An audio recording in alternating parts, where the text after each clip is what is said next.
garbo. Klaro? Klaro.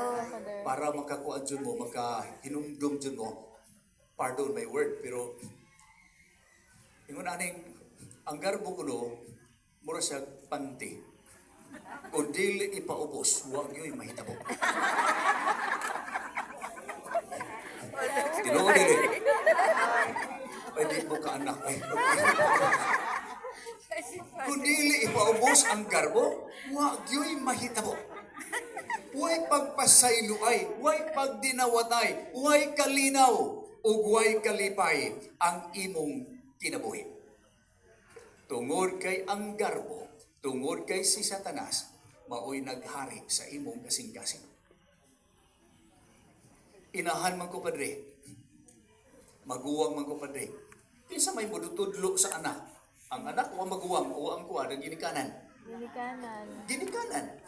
So na may mga tao siguro nga anak ng mga pating sa kaayo. Kung gusto lang ka magkikiuli, nga mo dahil ginikanan ka. Nga mo dahil maguwang ka. Dili, pwede mo luhod. Pwede, dili? Pwede. Pwede ay. So mo ni,